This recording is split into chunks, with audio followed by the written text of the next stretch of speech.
Hello everyone, welcome back to my channel. दोस्तों, जैसा कि आप सभी को मालूम है कि दीक्षा पोर्टल को मानव संपदा पोर्टल के साथ जोड़ दिया गया है और दीक्षा पोर्टल को लॉगिन करने का जो प्रोसेस है उसमें बदलाव आ चुका है। अब क्वेश्चन ये है कि दीक्षा पोर्टल को मानव संपदा पोर्टल के साथ क्यों जोड़ा गया है।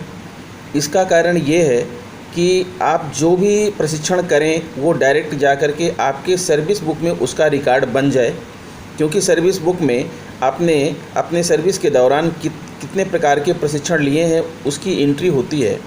तो आपके सर्विस बुक में आपके द्वारा लिए गए प्रशिक्षण, ऑनलाइन प्रशिक्षण जब ले रहे हैं तो इसका रिकॉर्ड आपकी सर्विस बुक में चढ़ जाए, डायरेक्ट चढ़ जाए। इसलिए दीक्षा पोर्टल को मानव संपदा पोर्टल के साथ जोड़ दिया गया है। अब क्वेश्चन ये है कि कल से लोग परेशान हैं, दीक्षा पोर्टल को जो है मानव संपदा पोर्टल के साथ मर्ज करने का प्रयास कर रहे हैं, लेकिन सबके सामने एक ही और कॉमन समस्या आ रही है।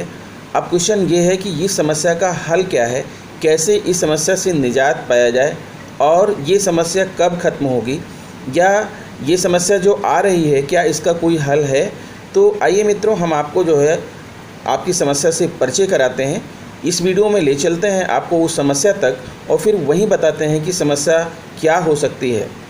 हाँ तो दोस्तों, जैसा कि आप देख पा रहे हैं, मैंने दीक्षा पोर्टल का होम पेज खोल रखा है। अब इसके बाद आपको प्रोफाइल में चलना है। मैंने प्रोफाइल को बटन दबा दिया, इसको स्क्रॉल करके ऊपर आना है, लॉगिन करना है। लॉगिन भी मैंने यहाँ पर टच कर दिया। अब देखिए, लॉगिन पोर्टल टच करने के बाद आपके सामने ये पोर्टल खुल रहा है। इसके बाद आपको क्या करना है, नीचे जो सबसे नीचे दिख रहा है लॉगिन विथ स्टेट सिस्टम, यहाँ आपको जाना है। ऊपर अभी आपको कुछ भी नहीं करना है, नीचे लॉगिन विथ स्टेट सिस्टम को आपको टिक करना है। ये मैंने इसको टिक कर दिया। लॉगिन विथ स्टेट सिस्टम को अगर एक बार में टिक ना हो तो 2 बार 3 बार आप इसको टिक कर लीजिएगा, क्योंकि कभी कभी नेटवर्क प्रॉब्लम के कारण जो है एक बार में ये टिक नहीं हो पाता है। अब देखिए, अगले पोर्टल में आप पहुँच गए। अगला पोर्टल है select your state. Select your state आपको वाइट पोर्टल पर लिखा हुआ है, यहाँ पर आप जो है इसको क्लिक करिए और अपना स्टेट सेलेक्ट कर लीजिए। जैसा कि मैं अपना स्टेट यहाँ पर सेलेक्ट कर रहा हूँ, ये मैंने सेलेक्ट कर लिया। अब उसके बाद आप सबमिट बटन दबा दीजिए। सबमिट बटन दबा दिया। अब देखिए, आपके सामने ये पोर्टल खुलकर आ रहा है पासवर्ड पॉलिसी। इसको हमें यहाँ पर समझने की ज़रूरत है, ठीक है। पासवर्ड पॉलिसी जो कह रहा है इसको हम लोग पढ़ लेते हैं।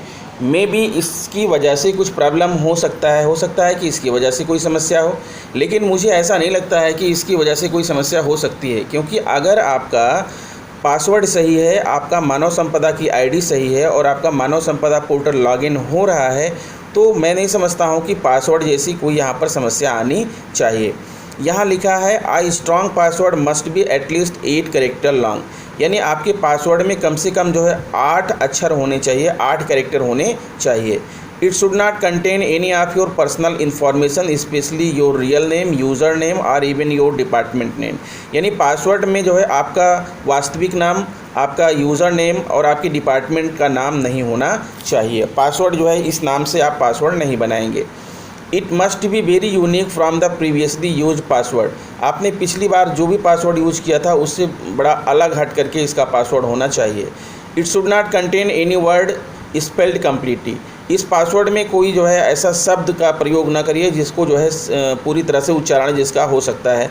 कहने का मतलब ये है कि जैसे पहले आप लोगों ने पासवर्ड बना लिया है, अपने नाम का पहला जो है शब्द का पासवर्ड बना लिया है, तो ये भी ऐसा पासवर्ड बनाने के लिए मना कर रहा है। It should contain characters from the 4 primary categories including upper case letter, lower case letter, number and character, यानी इसमें 4 तरह के कैरेक्टर होने चाहिए। बड़ा जो है कैपिटल लेटर, स्मॉल लेटर, कोई संख्या और विशेष कैरेक्टर जैसे @ और हैश, ऐसा होना चाहिए। अब मित्रों, क्वेश्चन ये आता है जो है कि जैसा ये पासवर्ड में कह रहे हैं इसके हिसाब से तो हमारा पुराना पासवर्ड बेकार हो चुका है, यानी हम सभी अब चलें BRC के चक्कर लगाएं और हम पहले अपना जो है पासवर्ड रीसेट करवाएं, उसके बाद फिर हम इसको लॉगिन करें, तो ये ठीक नहीं है मित्रों। ऐसा कुछ भी नहीं है। क्योंकि कल मैंने जो है जब अपना लॉगिन किया था, जब मैंने वीडियो बनाया था, तब भी ये सारी चीज़ें लिखी थी, लेकिन मेरा जो पुराना पासवर्ड बना हुआ है उसी पासवर्ड से मैंने ओपन किया था। उस पासवर्ड में यहाँ जो कहा जा रहा है जो है उसमें नाम नहीं होना चाहिए, ऐसा नहीं होना चाहिए, सब वो सारी चीज़ें हैं। उसके बाद भी सब कुछ खुल गया, प्रशिक्षण पूरा हो गया और प्रमाण पत्र भी डाउनलोड हो गया, यानी ये सारी चीज़ें हो गई। ठीक है, अब क्वेश्चन ये आता है जो है, कुछ लोग कहते हैं कि जो अब इसमें यूडाइस वाली प्रॉब्लम आ रही है। यूडाइस वाले में कुछ लोग ये कह रहे हैं कि जिनका स्कूल कंपोजिट स्कूल है और यूडाइस की फीडिंग अभी तक नहीं हुई है, इसीलिए ऐसी समस्या दिखा रहा है। तो मैं आप इस बात का खंडन करता हूं मित्रों और आपसे बताता हूं कि ऐसी कोई समस्या नहीं है। हमारा स्कूल भी जो है कंपोजिट स्कूल है, लेकिन उसके बावजूद भी जो है हमारा कल खुला था।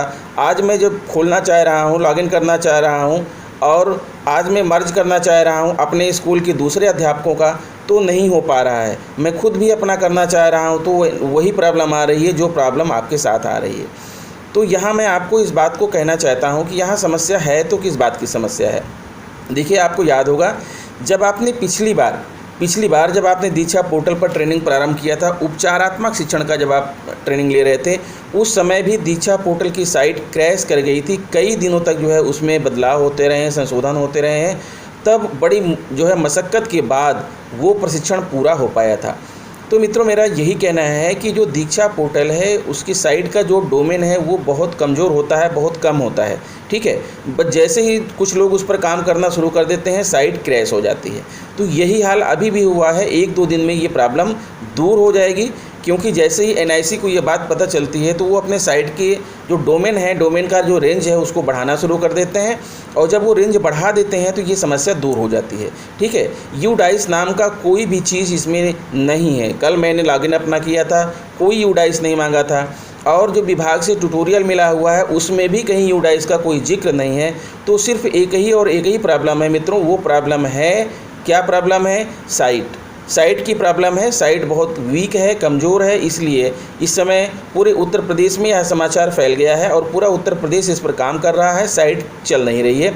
जब साइट नहीं चलती है तो वो तरह तरह की चीज़ें जो है बताती है। कभी आपका क्रेडेंशियल गलत बता देगी, कभी आपका पासवर्ड गलत बता देगी, कभी आपका जो है यूडाइस कोड अपडेट नहीं है, BRC से कांटेक्ट करिए। इस तरह की तमाम समस्याएं जो है आपके सामने आती रहेंगी। तो आप परेशान मत होइए, 1-2 दिन इंतज़ार कर लीजिए। जब साइट आपका सही हो जाएगा तो आपका पोर्टल आराम से खुल जाएगा, फिर आप इस प्रशिक्षण को पूर्ण कर लीजिएगा। ध्यान दीजिएगा, प्रशिक्षण बहुत लंबा नहीं है, मुश्किल से 20 मिनट में आपका प्रशिक्षण पूरा हो जाएगा। तो इसके लिए आपको बहुत परेशानी की ज़रूरत नहीं है, एक बार में आपका यह प्रशिक्षण पूरा हो जाएगा बड़े आसानी से। ठीक है, तो आइए एक बार हम फिर यहाँ पर खोलने की कोशिश करते हैं और देखते हैं कि क्या समस्या आ रही है। यहाँ आपको अपना मानव संपदा का जो है ID डालना है, नीचे आपको जो है अपना पासवर्ड डालना है, उसके बाद कैप्चा कोड डालना है, उसके बाद आपको लॉगिन कर देना है। अब देख सकते हैं मित्रों, वही प्रॉब्लम यहाँ लिख करके आ रहा है, the page at EHRMS UPSDC your UDISE code is not available in our system, please contact your BRC और BEO to get it updated. तो मित्रों, यही समस्या सबके साथ आ रही है, इसलिए आप लोग धैर्य रखिए, 1-2 दिन इंतज़ार कर लीजिए, और जैसे ही साइट चलना प्रारंभ हो जाएगी मैं अपने वीडियो के माध्यम से आपको सूचना ज़रूर दूंगा। और आप जो है जब साइट शुरू हो जाएगी तो आप अपना प्रशिक्षण पूर्ण कर लीजिएगा। तो मित्रों, आशा करता हूं कि मेरा वीडियो आपके लिए कुछ सहायक सिद्ध होगा।